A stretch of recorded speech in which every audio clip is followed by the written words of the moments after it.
This is Fontainhas, also known as the Old Latin Quarter, a historic neighborhood in Panaji, the capital of Goa, India. But it's not what I thought it was going to be, and I'll get into that a little bit later. Goa was a Portuguese colony for more than 400 years, and you can really feel the multicultural influence throughout the state.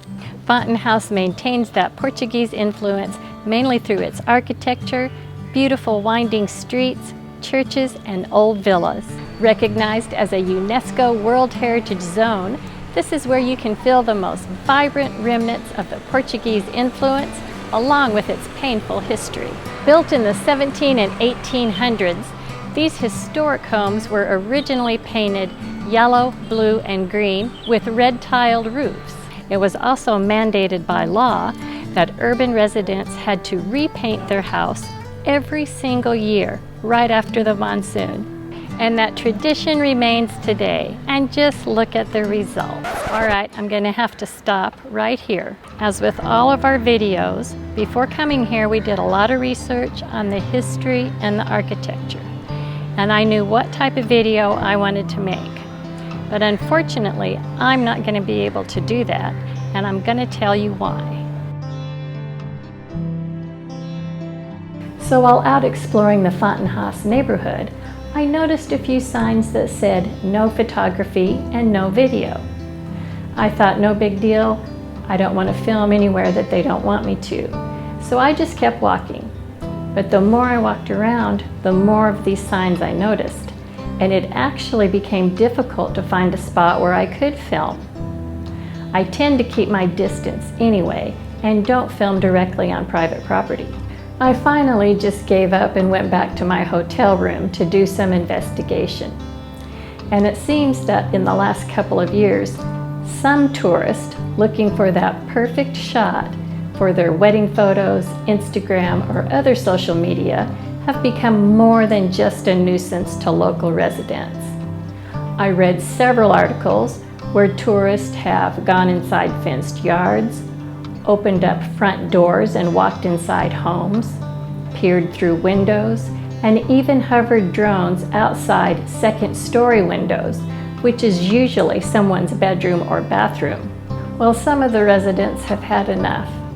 These are fifth-generation historic heritage homes, and these families are being completely overwhelmed.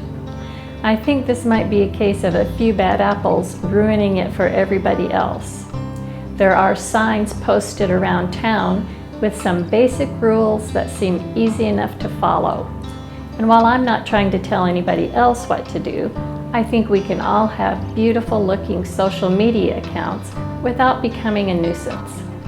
There are plenty of beautiful spots to explore around the city, and that's what I'm going to focus on now, at a distance, of course. The Immaculate Conception Church sits atop a hill facing the square below. This square was once the port where ships sailing from Lisbon made their first landing.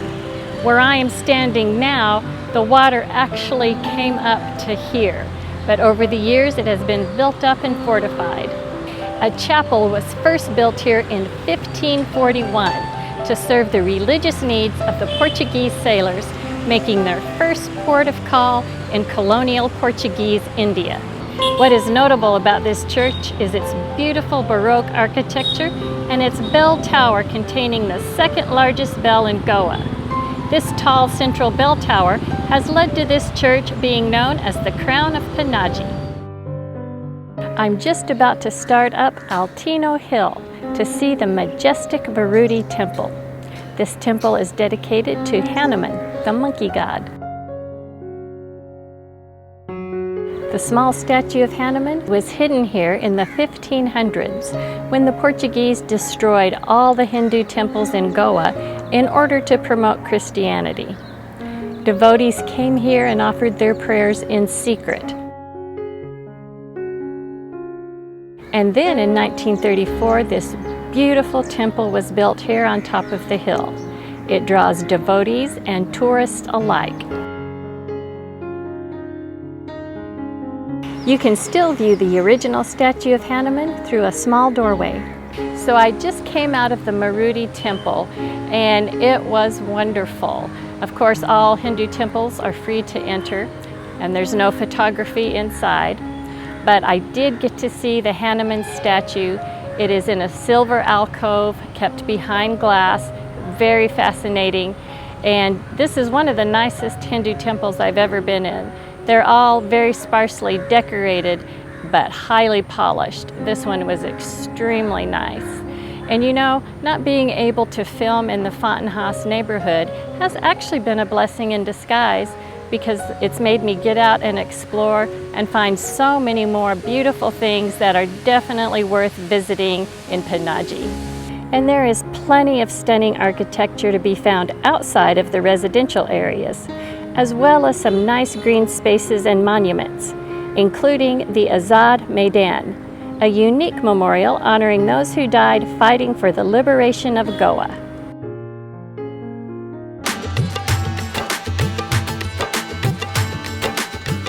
I also took a walk across Panaji to the Goa Market. The main market here is loaded with beautiful fruits and vegetables. It's worth taking the time to visit this vibrant area, and the market is also decorated with some really nice murals.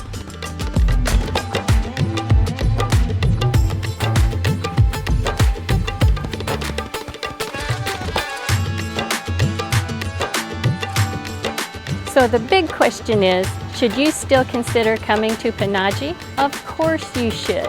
It is beautiful here. I had to adjust my plans a little bit, but that wasn't a big deal. I still really enjoyed exploring this area. If you enjoyed this video, hit the like button, leave a comment, and subscribe, as there is so much more to come from India.